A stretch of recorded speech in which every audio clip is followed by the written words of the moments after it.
As we come on tonight, there are three. We just learned that there are 3 cases of COVID of the Omicron variant here in Nueces County, and I gotta say to you guys, this is a very big deal. I deal with issues on this show. I've been dealing with them for 5 years, and this is one of those things that I deal with.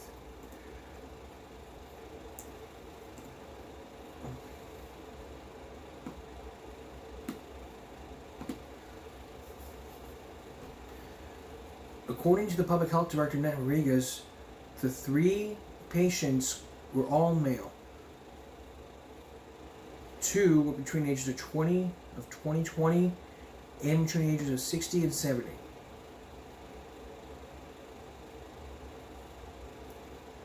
It comes almost a month of the day when Rodriguez warned Costa Rica residents that the variant is probably already in the area. I mean, this happened back in December.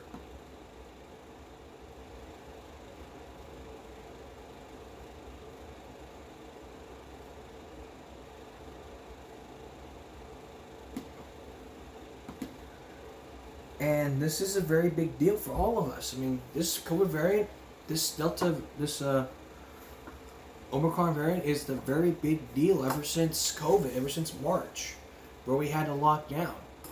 And if we have to go back to square one, that's the choice of the governor and the judge whether to decide to go back to square one like we did back in March. I don't want to go back to square one. I want to make sure that we're all healthy and safe. I want to be able to do things that we couldn't do back in March. We couldn't even before COVID. I want to go out and play basketball. I want to go out and play football. I want to go play sports. I want to go sit in the park. I want to go walk in my neighborhood. I want to go talk to my friends. I want to do a lot of things. Y'all better start taking this very seriously. And yesterday, I told you guys about this form I signed. I mean, it's a piece of paper. I signed that piece of paper, and it said if you don't submit to COVID testing, then you're fired. That's how it is. It should be up to the government to say, tell us whether or not we should be testing ourselves. That's what it should not be up to the government. But as we come on, we have 66 total cases, over 67,000 cases, with over 1,300 deaths. The state of Texas has 4.85 million total cases, with nearly 76,446. The tests that have been taken were 1.3 million tests as of today.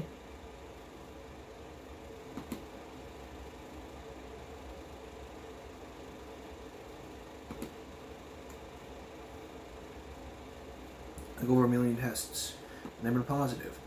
Hospitalizations, we are at right now in 7-day average over almost 100,000 people have been hospitalized, and almost 19,000 people are in ICU.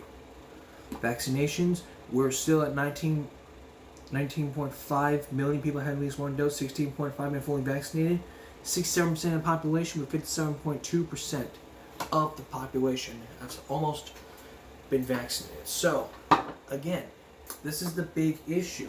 And what about Flower Bluff? Well, today was the first day back for all students.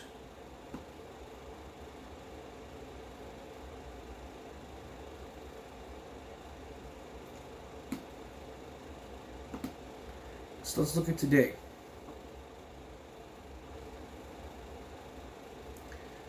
Oh my God! 17 high school students. No staff. Whew. Good. 6 junior high. Good for junior high staff. 2 for intermediate. Good. Intermediate staff 0. Good. 6 for elementary. Whew. Elementary staff 1. 2 for primary students. 2 for the primary staff. 0 for ECC. 0. ECC is good, but the high schoolers,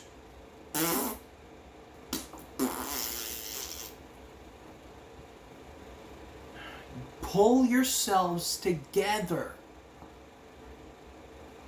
get very serious. The whole reason why you're at 17 is basically because you're not doing a good job. You're not enforcing those rules. You're not making your students disinfect their desk before they leave for the next class. You've got to do better. You need to do better. As a matter of fact, I'm gonna go over there to the principal and say,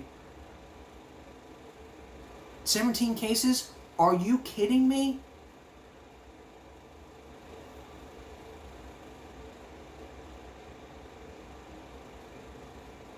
Are you kidding me? 17 cases for all students? Are you kidding me? You're not doing a very good job. You don't tell people to disinfect their areas. You say you strongly recommend those people to recommend, because those people who we need to mandate that the unvaccinated wear masks. If you're fully vaccinated, then that's their option. But until that time comes, you need to follow these tips. Like I've always said for the past year, masks, extremely important. Here, not here, not here, nor down here. Hand washing, very, very important. Scrub your hands. Very, very good to kill germs. Soap and water. Social distance, 6 feet or more. Very, very important. If you ride in transportation, if you're riding the bus, the subway, the plane, you're still required to wear masks, no matter what. Also, if you're in class, you need to disinfect your area before you leave. Disinfectant wipes and paper towels. If you're under 2, no masks. If you have a medical condition like asthma or something, you need to let them know. They tell you still gotta wear a mask, you still gotta wear a mask. Don't argue with them, don't fight with them. And don't believe in those anti-maskers who think the numbers are real. We've already gone past that. That's another show. Hey, let's take a break. Next, being excused out of class to, like, say, go to the bathroom. But the main issue, and this is going to be a story time for you when we come back. This is the story time about when I went to the bathroom 2 times without consent when we come back. Look, I have been living in the Bluff for almost 20 years. I've never seen high school students have 17 cases. We're almost at 20. If we don't do something about this, again, like I said, we have to go back to square one. And right now, FBISD is still at stage 2, which is migration. If things don't change,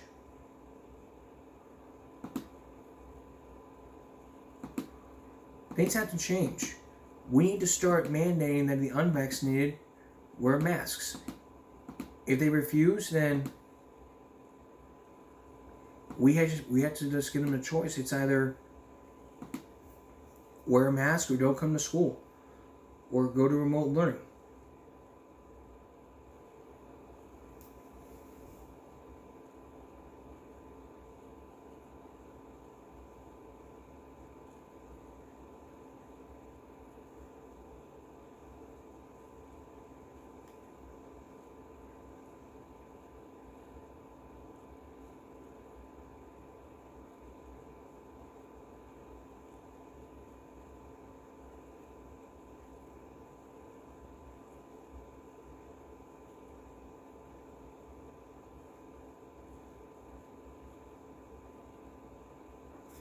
So what basically needs to happen here, we need to do something. I need you at my side. What I need you to do is to help me. I need you to help. I'm going to help you guys out. And if you guys don't have a plan, I will help. I will get you on track. Get yourselves together. It's time for people to step up to the plate and get stuff done. I've stepped up to the plate many times and I've helped out people. I'm not even going to go there.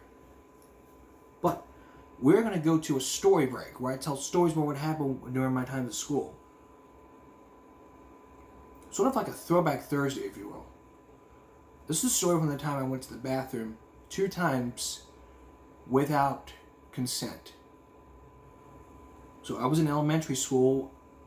I don't know what, I was in 3rd grade, elementary school. I think it was like somewhere between 2006 2007. As you know, if you live in Flower Bluff, if your child goes to elementary, you're not allowed to go to the bathroom while you're in the cafeteria. I don't know why. But if your child, I don't know why. But it was like, if you ask to go to the bathroom, they'll tell you no. Go to the bathroom before you go to lunch. But you're still allowed to go to the bathroom while you're in class. You're going to take a bathroom break, you got to line up. Once you're in that time in the bathroom.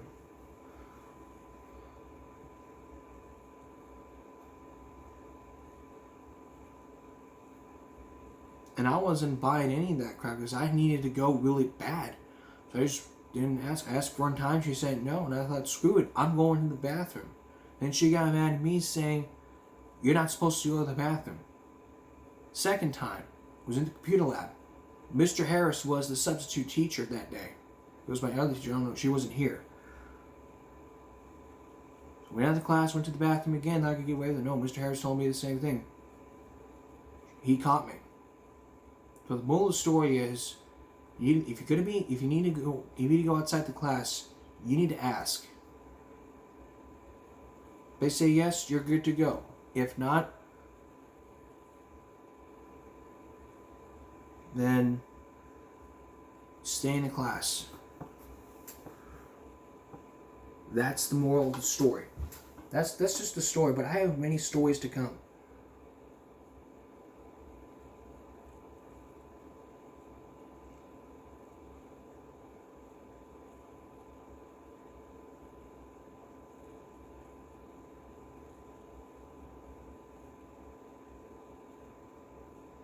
But things have to change.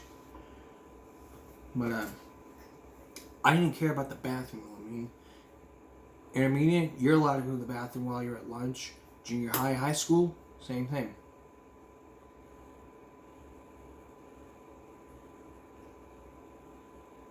Junior high, the bathroom was outside the cafeteria. Intermediate, bathroom was in the cafeteria. High school, the bathroom was in the cafeteria. So, that's the story. Now let's move on to the eve of the riots. As you know, tomorrow is going to be the 1-year anniversary of the riots. So if you guys forgot about the riots, let me give you guys a quick recap about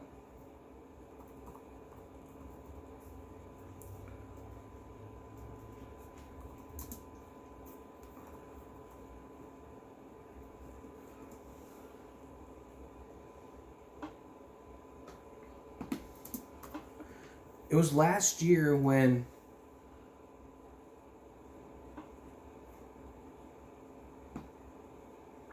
it was happening, when it was all because of the presidency. And Donald Trump was like, go out there and protest or whatever. And Donald Trump was being tried and whatever. And I was the first one to report, and I was the one reporting the story about this.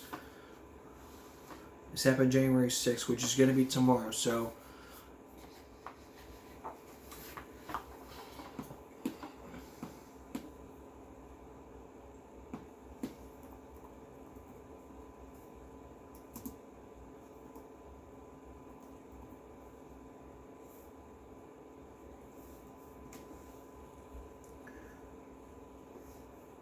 let's bring you guys the very latest, the very top story.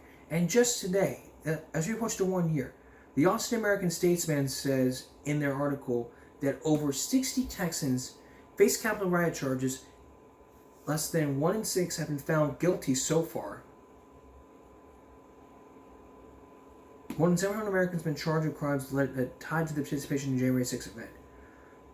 The attack to deaths, injuries, criminal charges, and false claims that Fraudulent votes propelled Joe Biden victory over Donald Trump. A phony claim. As of this writing, Texas has 63 residents facing charges, putting it behind. Pennsylvania has 65, Florida 79.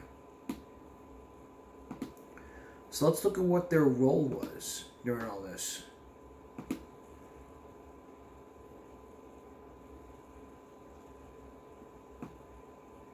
And this was 2 days ago, so I'm not going to give you all the details, but if you guys want to know more, I'll just give you two just to start out with. If you want to hear the rest, we'll put the link down in the description. This one's name is James Robert Elliott, or Jim Bob. He was arrested. The charges were civil disorder, assaulting, resisting, or impeding certain officers with a dangerous weapon, entering and remaining in a restricted building or grounds with a deadly or dangerous weapon, disorderly or disruptive conduct in a restricted building or grounds with a deadly or dangerous weapon, engaging in physical violence in a restricted building or grounds with a deadly and dangerous weapon, active physical violence in a Capitol grounds or building.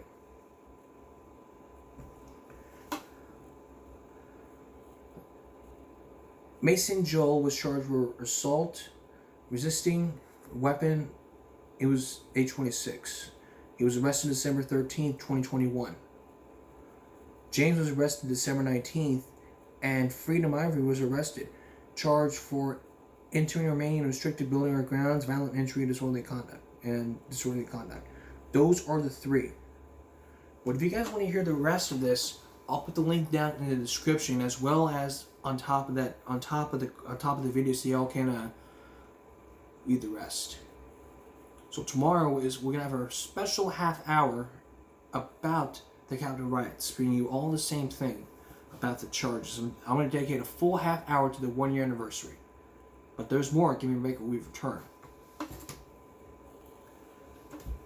It's been the first week of kids going back to school because of all these threats happening. But for one Carroll, it's a Carroll ISD.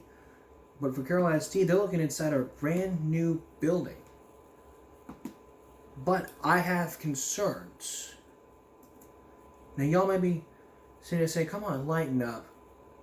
Come on, lighten up. It's nothing bad." Okay, there's nothing bad, but it's gonna be completed by July 1st with a complete waste of our tax dollars, which we don't even need. Let me run this down for you. We did need a new natatorium, an upgrade. It was a great idea for all the home games. The junior high gym, we didn't need. There was a gym. There's each gym. Each gym has its own gym. The ECC did not have its own gym. Primary had its own gym. Elementary had its own gym. Intermediate had its own gym. Junior high had its own gym. The high school had its own gym, the Winowski gym. And then they decided to put in the extra gym. Just leave it at the one. Just put it in. Just have them go to one gym. Or for varsity, they just go to the for JV, they just go to the Winowski gym, and for varsity, they go over there. They go to that gym.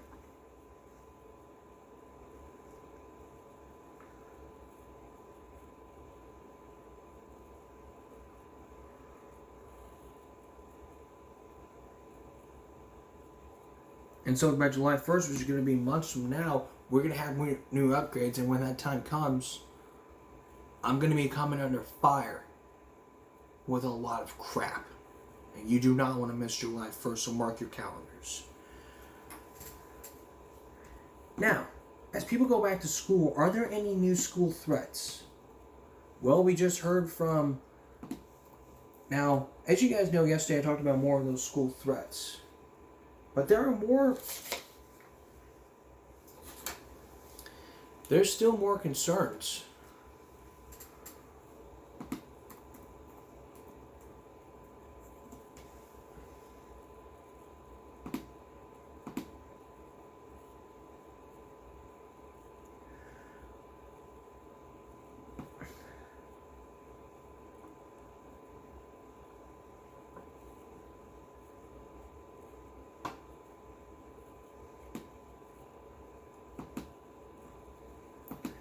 But there's still more about these threats that are happening than meets the eye.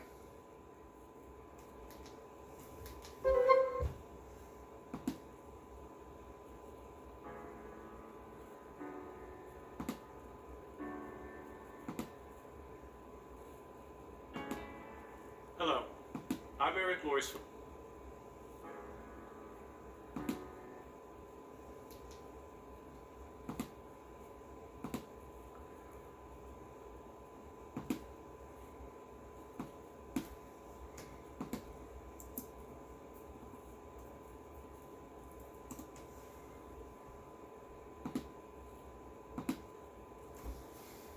But still, these school threats they take very seriously.